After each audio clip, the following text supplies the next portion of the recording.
இது என்ன கிரக மயிராடா? நமக்கு தான் அப்படி நடக்கணுமா? இல்லை எப்பவும் இல்லாமல் இப்போதான் கொஞ்சம் எந்திரிச்சு நல்லா வந்துக்கிட்டு இருக்கான். இப்படி மழை பெஞ்சுக்கு இருந்துச்சுன்னா ஒவ்வொரு பாயிண்டை கொடுப்பாங்க, விரை சுப்பிக்கிட்டு உட்கார வேண்டியதான். அடுத்து எல்லா மேட்சும் தோத்தோம் அப்படின்னா பாயிண்ட் டேபிளில் 4 இடத்துக்கு கீழே வந்துருவோம், நட்டுக்கிட்டு போயிடும்.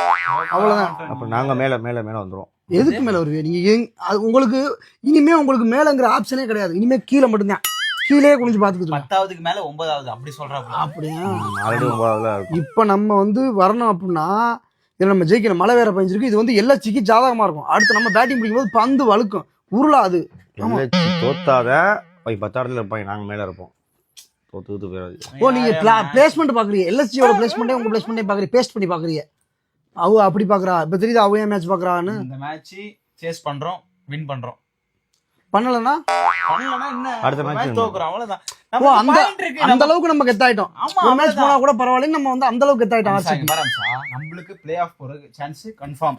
ஆமா, கன்ஃபார்ம். யார் உனக்கு சொன்னது? ஐபிஎல்ல இருந்து அவர் வந்து சொன்னாரா? ஐபிஎல் ஓனர் வந்து உன்கிட்ட சொல்லிட்டு போனாரா? எல்லாம் முடிவு பண்ணிடுவாங்க. அவ்வளோதான். அதான் ஒரு ஓவர் குறைச்சிட்டான்ல, இனி அவ்வளோதான், முடிஞ்சு போச்சு. இனி வந்து கண்டிப்பா அது எல்எஸ்சிக்கு சாதகமா இருக்கும், தோக்குறது உறுதியாகும். என்னடா எப்படி அம்சா, என்ன அம்சா நீ இப்படி பேசிட்டு இருக்க? என்ன பேசுறா? மழை பெய்யுதுடா. நீ பாத்திருக்கியா? மழை பெஞ்சனால இந்த மாதிரி நடக்கும். ஏதாவது என்னமோ நடக்க போகுது, அது மட்டும் தெரியுது. நீ பேசாம எந்திரிச்சு போயிடான்ட்டு. உனக்கு வெக்கமான சூடு சொன்ன எதுவுமே இல்லையாடா? எத்தனை பேரா உன்னைய போட்டு அடின்னு அடிப்பாங்க? உனக்கு வெளுத்து வச்சிருக்காங்க. இல்ல உட்காந்துக்கிட்டு 10வது இடத்துல இதுக்கு பாத்துக்கிட்டு இருக்க. நீ அசிங்கமா இல்லையா உனக்கு? பீக்காட்ல இருந்து ஆனவன வந்துடுறான். ஏன்டா போடா.